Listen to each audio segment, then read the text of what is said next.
monthly update, kind of what we're talking about in the ransomware space. As you may know, my name is Eric Taylor. I'm with Barricade Cyber. We are a digital forensics and incident response firm.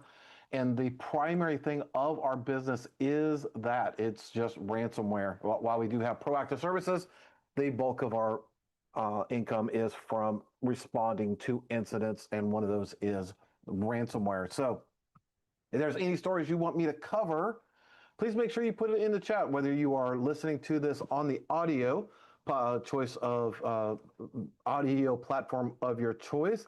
Please do us a favor, leave us a 5-star review there. Let us know how you heard about us. And same thing for you on YouTube. If you're watching this in replay, think this stuff is beneficial, or you want to see us cover different things as part of a ransomware story, we're always looking to improve. So please, I look at those comments, it goes into our HubSpot, we're taking a look at that stuff, and we're trying to always make things better. So that way we're delivering the stuff that you want as well. All right, with that, let's get this show started. We only have a couple stories that we're going to cover today. One of them is going to get a little long, but the first one does come over from Recorded Future. And as always, if you've been on any of our podcasts for the Zoom platform, I always put the links in the Zoom chat so that way you can be able to follow along. But coming from Recorded Future, modern ransomware detection, why timely, relevant data is essential. And I'm pretty sure that everybody's starting to roll their eyes right now, but this is really true. Most businesses, especially when we're responding, they are initially compromised by what's a industry term called IAB, or I'm forgetting the word. The abbreviation is IAB, and it stands for Initial Access Broker. And it really depends on the initial access broker who got inside of your environment. How far have they got in there? What are they trying to, lay the groundwork? Because the more the IAB, initial access broker, is able to get a foothold into your environment, let's just say hypothetically, I like using the manufacturing industry because they're between manufacturing and or construction, they're typically the highest ones that get compromised. The being able to fully do an assessment of what's in there, how many servers, how many workstations, those industries have devices that come in and out of the trusted ecosystem, whether it's on premise, in the cloud, things of that nature. So being able to get that prolonged foothold into the environment to essentially sell off that access for top dollar. It's like you going across the street and picking up something off the curb, and you're going to restore it. You're going to make that thing look as immaculate as possible. And that's what the IABs are going to do. So whether it's a 2-week dwell process before ransomware payloads are deployed, we've seen up to 4 months. So today, Court of Future says today's ransomware landscape is evolving rapidly as threats grow in volume, and we'll talk about that a little bit later with some of the metrics, velocity and sophistication. I'm not sure about sophistication so much. To keep ahead, organizations can no longer rely on traditional signals for ransomware detection. Instead, detection tools and techniques, TTPs, if you add procedures at this one, must be informed by timely, relevant data to stay ahead of threat actors. Okay, so this one, again, I don't think there's much sophistication in a lot of the ransomware the things that are going on. We still, a lot of organizations are still recovering from the Sophos firewall. They still haven't claimed it as 0-day. Unfortunately, all the cases that we have worked thus far, and SonicWall is still being impacted greatly. The firewall logs just don't have enough dwell time or enough logging. Typically, by default, it's like a 2 or 3 hour. Hold on a second. So sorry for that. Really need to take a drink of water on that one. Little tickle there. My apologies. But we're SonicWall firewalls, we're typically seeing about a 2 or 3 hour log time in the firewalls, right? So being able to, get real IOCs, indicators of compromise, from a sonic wall is very, very hard unless they're shipping that syslog data off to an external, like a Graylog or the Azure Sentinel, or name your SIM tool of choice, or even just a plain old syslog server. It doesn't have to be overcomplicated by any means. You're just truncating that data off to an external source. So that way, if there is an event, you can look at it later. So there's pure speculation talking about a sonic wall firewall that I was mentioning a moment ago, that not that when the organizations did the patch, there was not any, they didn't go through and rotate the local credentials on those. So those were still very much heavily impactful and being able to be exploited and be able to carry on. So, is it real sophistication? I don't know. Coming up with some of the IOCs, maybe so, or not the IOCs, but the POCs, proof of concept for the exploit. There may be some sophistication there, but once I get into your environment, I'm not seeing, at least anything that we're doing, any real modern sophistication at all. Right? They're still doing, PS exec. They're still using PowerShell. They're still using Bloodhound. They're still using AnyDesk. There's still new services being installed. There's just all this stuff, right? So, I don't, my mileage may vary than yours if you're watching, and if you're incident response, you may be seeing sophistication in your side.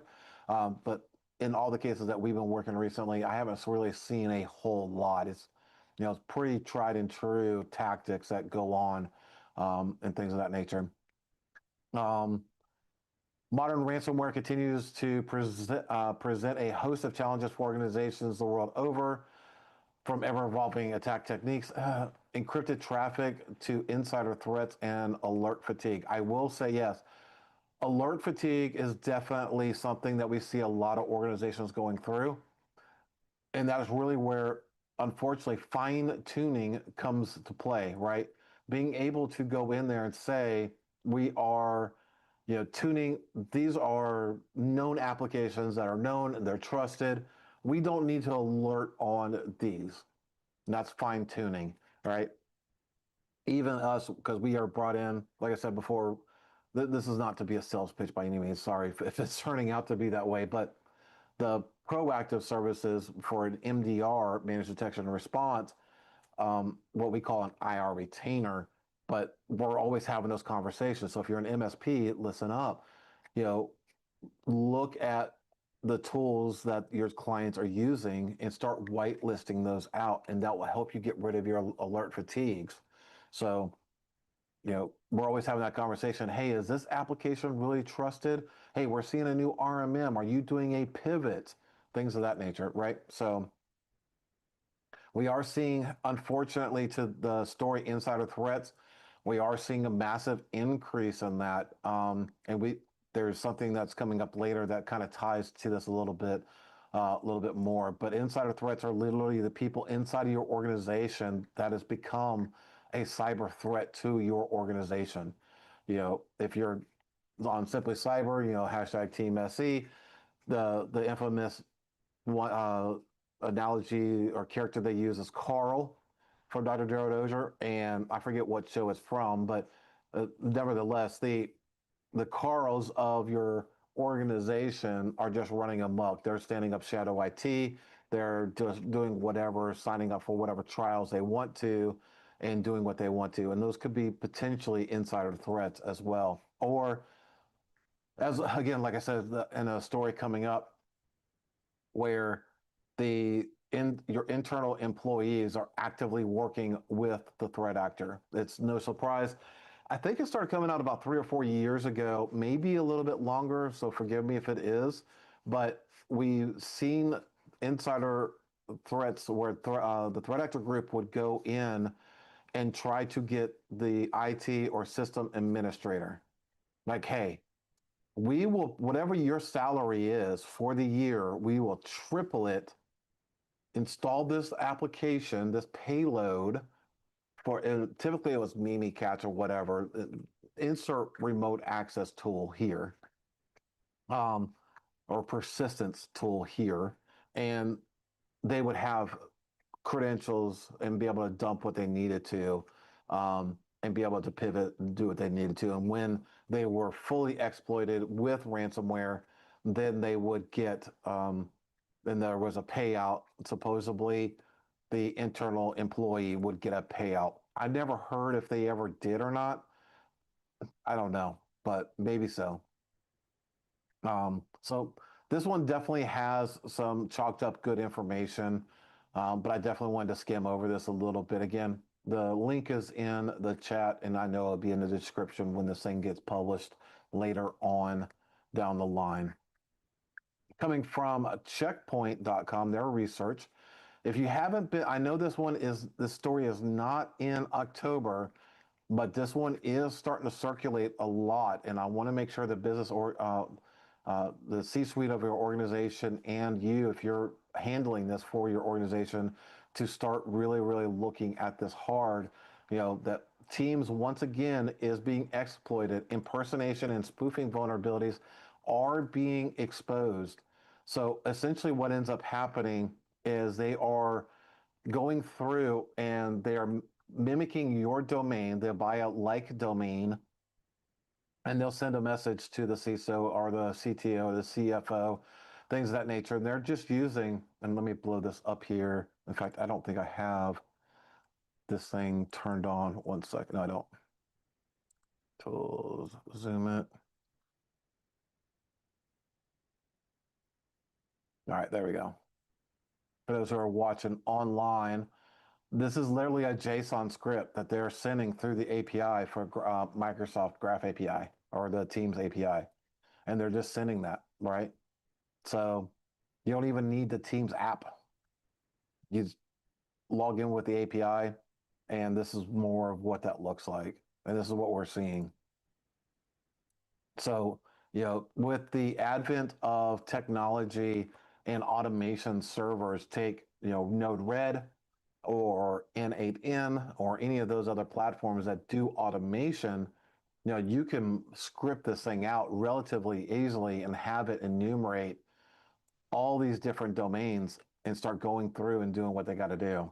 So definitely keep your eye on this one. Start training your individuals and the people that you are in care of to kind of go through there, right? So this is something definitely you want to keep a mind on. But you see right there, CEO, how are you, my friend? Right? So, and unless you open up Teams, and I'm not sure, sorry why I go ADHD moment on stream here. I'm going to actually open up Teams on my cell phone. I know the desktop app does it.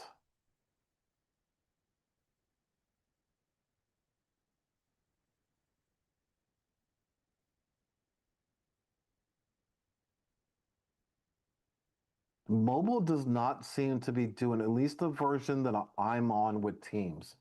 So that on the desktop version, you will see that there is a big bold um, white icon indicating external.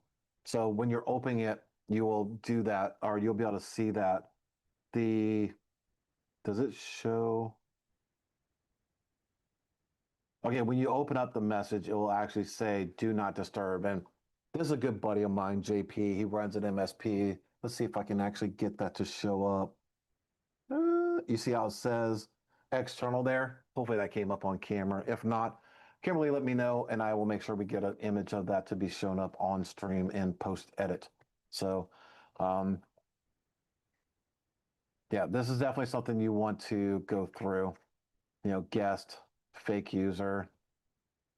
As you go through this, you can stand up your own instance and your own infrastructure to actually do cybersecurity awareness for your clients and your internal team, whether, again, you're internal IT or you are in the MSP space and you want to conduct that stuff.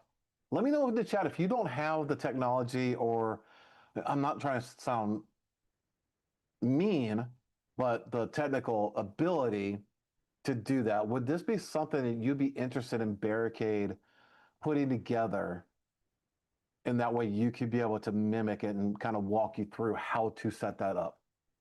So if that is benefit to you, let me know in chat and we'll follow up and we'll try to get that put together for you guys. So you know how to simulate this as educational for your clients. All right. Next story coming from Info Security Magazine. Pretty good folks over here. The Conti suspected in court case extradition from Ireland. So if you don't know, Conti has been around for a long, long time. But they finally got one of the head people for Conti arrested in Ireland, and supposedly they are going to be extradited from Ireland to the U.S. to stand trial here. Now, call me cynical, but whoopee freaking do. I mean, Conti's been down. We got shut down quite some time ago. In fact, I should have done this beforehand. Sorry, I did not. For those who are live on stream with me right now, I'm gonna log into my CTI platform real quick. And I know Conti's been down, but I can't remember exactly when. I know it was last year. Copy the clipboard.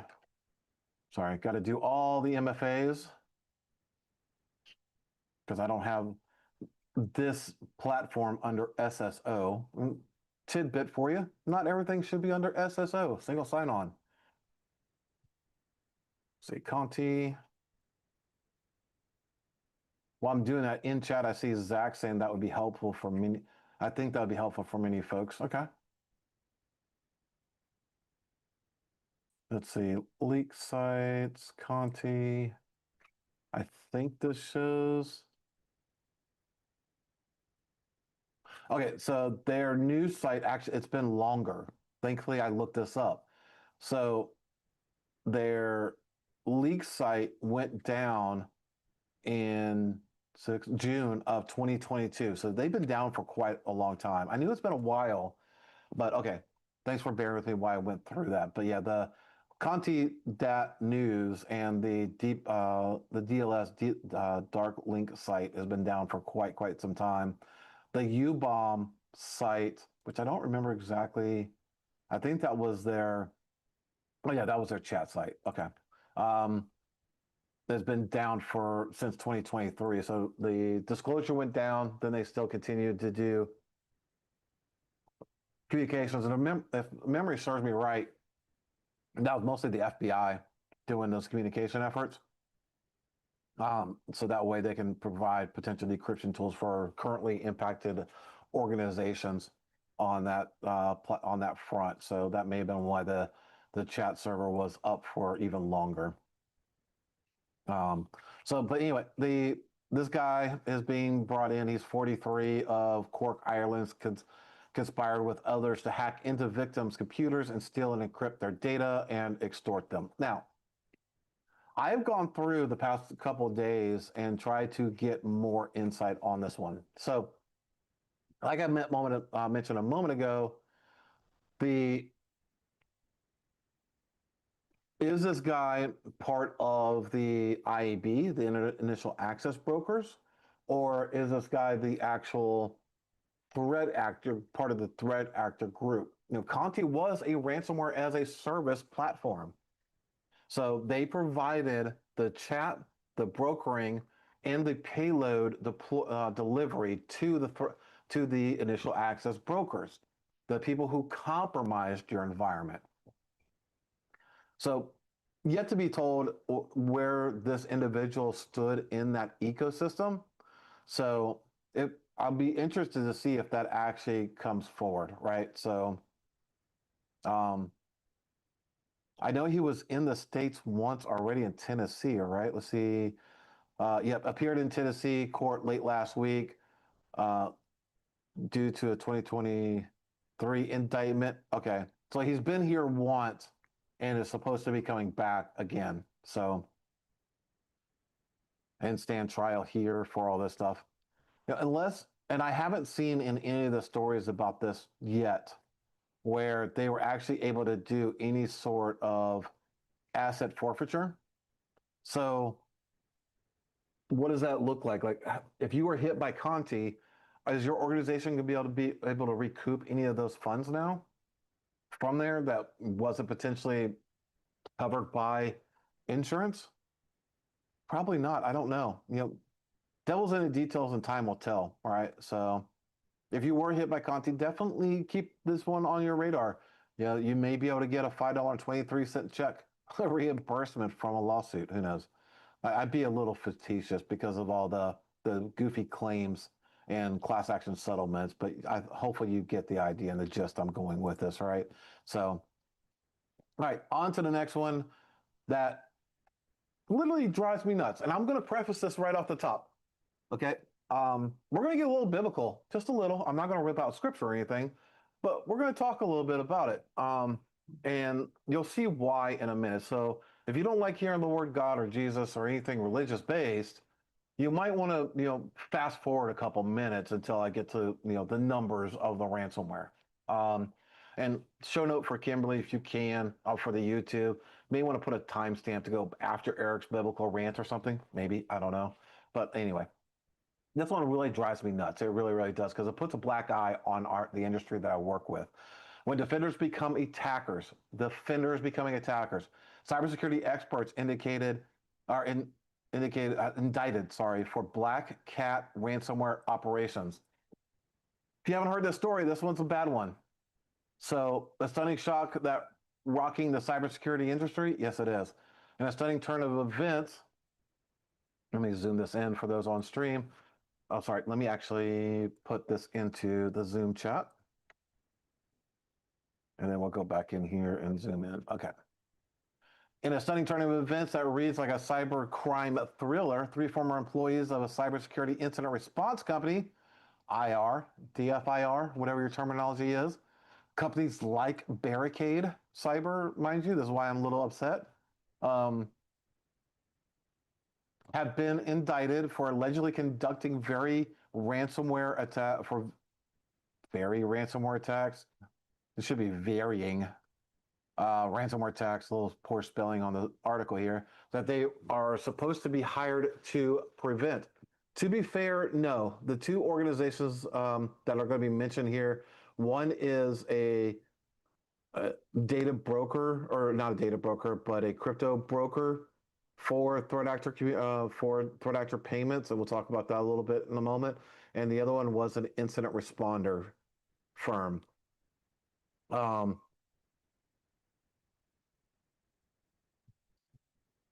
am getting nope. Sorry. Oh, because I am a meathead to everyone.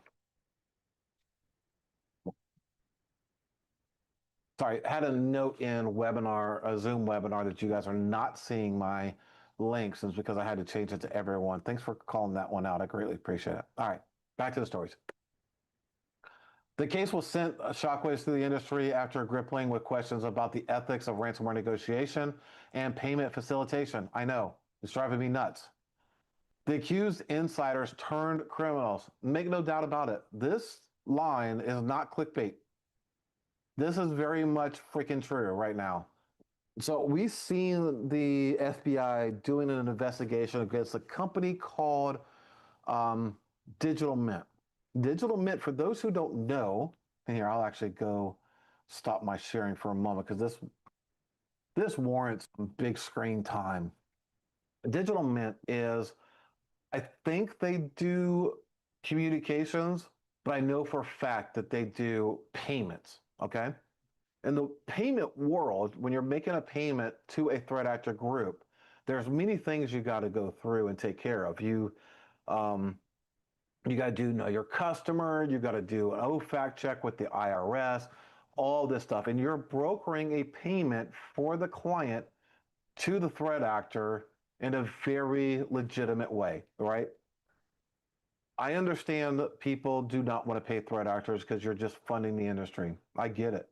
I wish every instance that we were ever responded to, no payments were ever made ever again. That would probably be the number one way to get rid of ransomware, to be quite honest with you. Well, let's be honest. Ransomware groups, they are going to impact your backups. They're going to make everything as painful as possible. So you have to make a payment to them. Unfortunately, that's just the way life goes. So having a company like Digital Mint for that type of stuff, and it's a service that we offer as well, but they, a lot of us DFIR companies do, but they broker that payment to the threat actors, right? So that's kind of what this first one is doing and trying to set some groundwork for you. Let me back my webinar. I wish I'd stop doing it. Okay. The defendants known include Kevin Tyler Martin, who is 28, and Ryan Clifford Jedberg. Now, if I remember right, bear with me 1 second. I think this guy was with Digital Mint, I believe.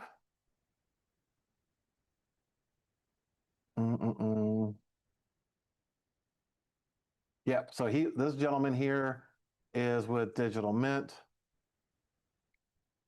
and this gentleman here is with DFIR. Now, the problem here, and I'm going to preface this, this is not a slam on SANS by any means. Please, please, please understand this. And I think SANS has even since removed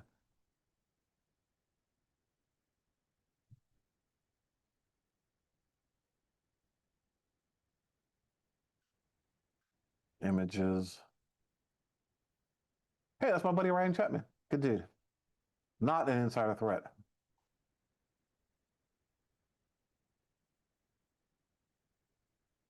Are you gonna let me see it without logging in? Nope, you're not. Okay. I'm sorry, ladies and gentlemen, going on a little tirade, but you have to just trust me on this one. He worked for a digital forensics firm, and I think he was getting he had was let go from one firm and was getting ready to hire from another one. But he was also a SANS instructor, right? So this is where a lot of my ad hoc conversations are going to come in from, ladies and gentlemen. And here's where the warning comes in from. So naturally, when you're dealing with the worst of the worst of your world, your business has been impacted and you're trying to recover, you're trying to get things restored, and all that. It's not, as much as I hate to say it, it's like the worst time to find an organization that you can trust. It really is. I've said it many times, and let's see if I can actually bring it up here real quick, because this will actually preface this a little bit. But having, and this is again not an ad for Barricade, there are many, many, many, many, many digital forensics and incident response firms all over the globe, all over the effing globe. However, there's a few good ones, right?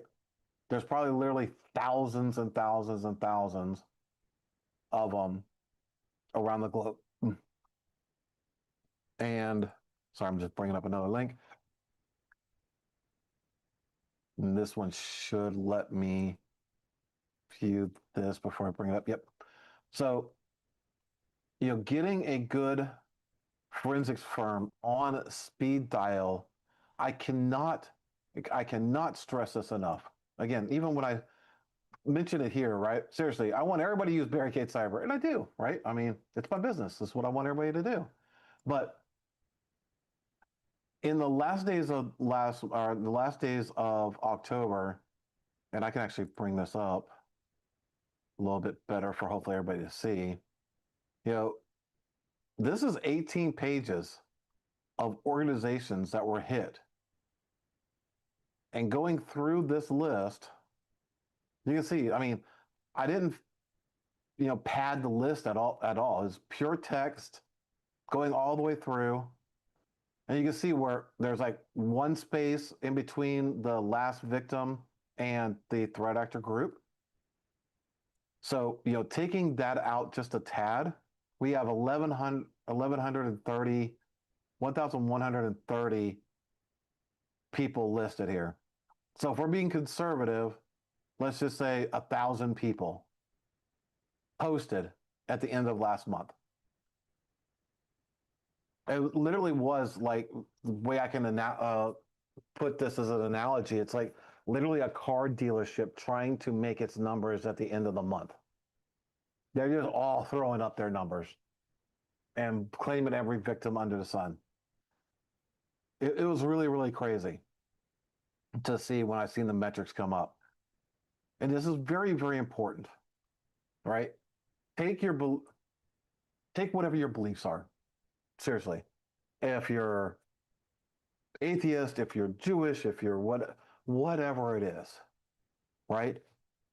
Go out and find a forensics firm that can understand you, understand your business, and your ideologies align.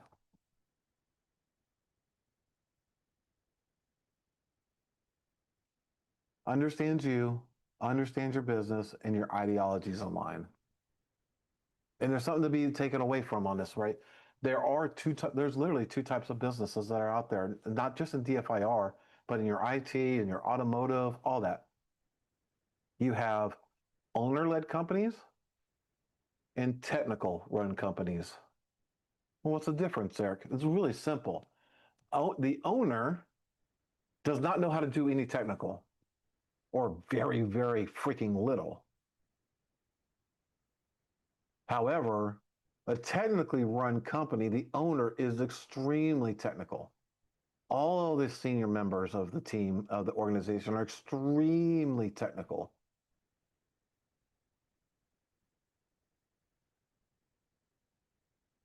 I would strongly recommend, and maybe this is just me being a technology run organization or technical run organization, find one of those. Because most of the time, you're going to get all members of the senior staff that you're going to be able to talk to. And most of them are going to be able to break it down to you. You know, you're not going to be able, unfortunately, in a lot of owner run businesses, you'll call to complain and they're not going to know the nuances. And I feel bad. And I'm not saying anything bad about them either.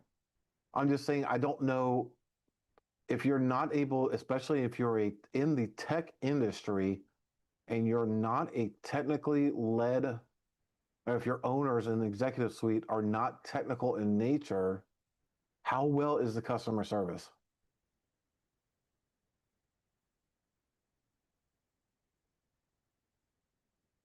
You know, if you are of faith origin, I mean, I've said it many times and I don't shy away from it. I believe in God and I'm going to treat you as I want you to treat me.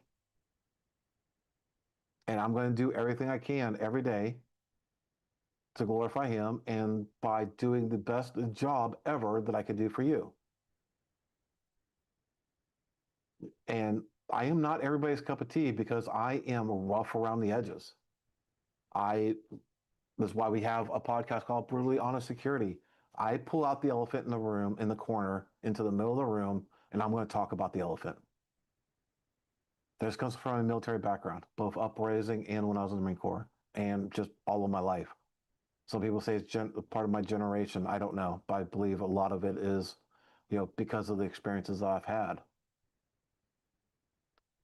But you need to find an organization that will let you either put you on speed dial or you can buy in for a 5 or 10K retainer per year or something to be put on speed dial. And unfortunately, even ours, it doesn't roll over, right? So, if you're getting to month 9 and 10 of your 1 year agreement and you haven't used it up, make sure that your response group will pivot those consulting hours to educational based hours.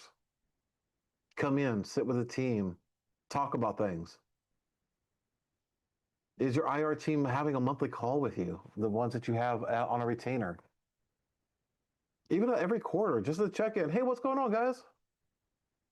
This is some of the latest stuff that we're seeing over here. Have you been seeing any of that? What questions do you have? Instead of just collecting money.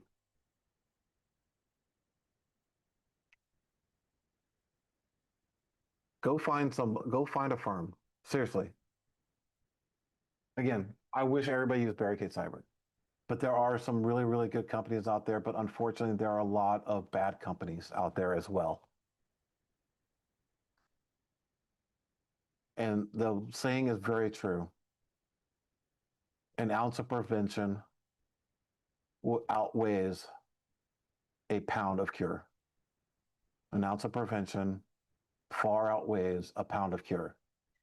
So if you can at least be proactive and get somebody on speed dial for when the unfortunate inevitable happens, that's the best thing you can do for your business. And it doesn't have to cost a lot to get somebody on speed dial. It really, really doesn't. All right. Kind of rant over a little bit. Hopefully that's there. Hopefully I didn't run everybody off. All right, let me bring everything back up. Okay, perfect. All right, so let's get into some of the numbers for the year to date coming in. All right, so this is the metrics that we're seeing so far as we entered into as we wrapped up, October of this year so far. So far from January 1 to November 1, total victims 10,500, and currently we are tracking 120 threat actor groups. What does that mean for you? There's potentially 120 groups out there, at least potentially looking at your environment to see how they can get in. Over the course of this year, we're seeing QLIN was topping off the list with 771 victims. They are passing Acura by 500, or Acura is only doing 550 victims so far this year. QLIN is trying to, I believe, really become that the top threat actor group in the space right now. Ransom Hub, which was making a lot of noise at the end of last year and coming into the beginning of this year, is only at 215, just to round out the top 6 there, as you can see on screen if you're watching on YouTube. Total countries impacted, makes no surprise that the United States is the leading chart of the victims because of naturally our GDP of 3,118 victims. Canada having 307. United Kingdom following up with 193, Germany at 201, and Italy at a surprising 123. I honestly, some of the stories that have been coming out this year, they're really going after the UK and Germany's retail sectors pretty heavily. I'm really surprised that these numbers are not higher than they are right now, but good for businesses that they were able to potentially prevent some sort of thing or situation on their infrastructure. So far, year to date, top industries impacted, like I stated earlier, construction is 397 victims, followed up by hospital and healthcare at 183 victims, law practices at 204 so far this year, IT services and consulting 190 victims. That's kind of why I picked on MSPs a little bit and my brutally honest cybersecurity, because they act like they're not a threat, but they really are. Real estate at 145 victims. So if you're an executive and really trying to figure out where you are in this rank, and look at what's supporting your business, and take a good hard look at this, right? Most targeted by employee size, small business 11 to 50. Unfortunately, we don't get any metrics from a lot of our feeds of under 11 team members inside of the organizations. A lot of the feeds consider them micro businesses, so we really don't get them. But everybody says my business is just too small. No, it's second of the largest victims. 11 to 50 team members or employees is at 1,447, followed up by organizations that are 51 to 200 employees. This is the largest group of 1,709 victims. For those who are listening on audio podcasts, we have the next segment of 201 to 500 employees at 786 victims, and 1,000 to 5,000 employees is coming in at around the lowest of 428 victims. So, oh, we got it right down here. So micro businesses, we do have that metric. I sit corrected as I look down on my thing here. So 451 have been claimed by micro businesses from 1 to 10. Large enterprises of 10,000 or more, we have 165 of those. Now, if we look at where we are from this time last year, right? Total victims, roughly this time last year, we only had 4,200. So far this year, we have 10,500. That's a 150% increase. We have more threat actor groups. About this time last year, we were at roughly 90. Right now, we're currently at 120 with a 33% increase. Only 94 countries were being impacted by this time last year, and currently a 27% increase where we are at 120 plus countries being currently impacted, and more targets are being impacted. Last year to date was 180, and we have a 17% increase at 210. So ransomware indicates have doubled year over year, driven by QLin, Acura, and Play. The smaller organizations, 11 to 200 employees, do definitely remain the prime targets. So please get that out of your head, ladies and gentlemen, that my two businesses too small to be impacted. I need to tell you, that's literally where Barricade sits. We do the SMBs. We do the small to mediums. And we have a lot of micros that call us. A lot of micros. All right, so ranking them. This is always a good metric and stat to have. I like having these type of things, right? So last year to date, Lockbit 3.0, which is now they're coming out with Lockbit 5.0, I think, still on the OFAC list.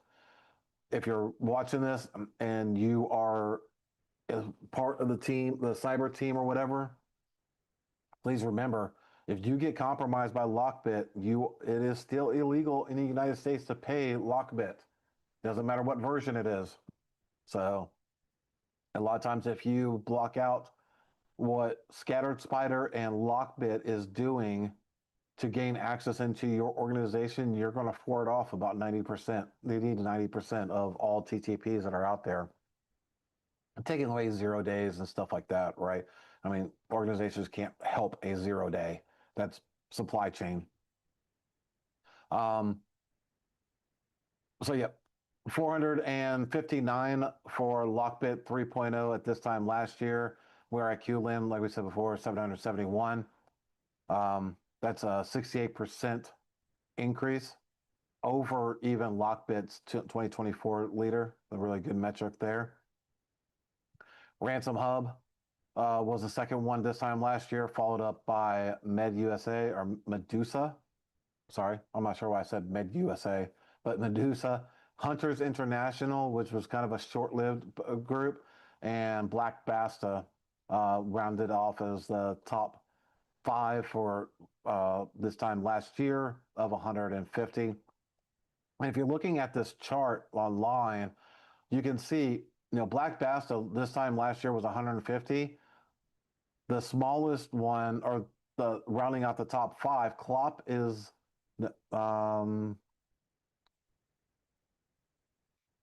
let's see. Yeah, SafePay is still higher than even most of the ones this time last year. So it's interesting. All right, so sectors, again, construction, like we showed in a couple other slides, but how did this fare up compared to last year? Construction had that 56% change increase from year to date last year to this year. Healthcare, you were at 156 last year. Legal, was 139 with a 47% increase. Your IT software consulting, your MSP, your MSSP, um, then your consulting services, you had a 28% increase. Manufacturing and industrial had a 57% increase, where you only had 134 victims last year, and rounding up so far at 211. And this statement is very true. In 2025, ransomware surged across critical services and supply chain industries, suggesting broader disruption strategies beyond pure data exfiltration. All right. And that, ladies and gentlemen, is going to round out the cybersecurity news for this month. I do hope you enjoyed it. Again, like I mentioned earlier, we do have a brutally honest security podcast. So definitely go check it out on YouTube, or look for it on your favorite podcast channel of choice. I think we just got added, and we're starting to push over to Spotify. I know we got approved for it. I'm not sure if we're pushing there yet. But if not, we should be there soon. But we definitely on most of the other ones that you are out there with. Please make sure you register for our webinar series. Just go to webinars.barricadecyber.com. All the webinars that we hold on the Zoom platform will be there. You can sign up for them individually or together, and kind of go and be part of all the conversations that we are having. Thank you again for joining. I definitely look forward to seeing y'all again next month. And again, I'll be looking for the comments. If there's any way we can improve this thing, please, please, please let me know. And please go out there and share this with somebody if you think this would be beneficial to anybody else out there.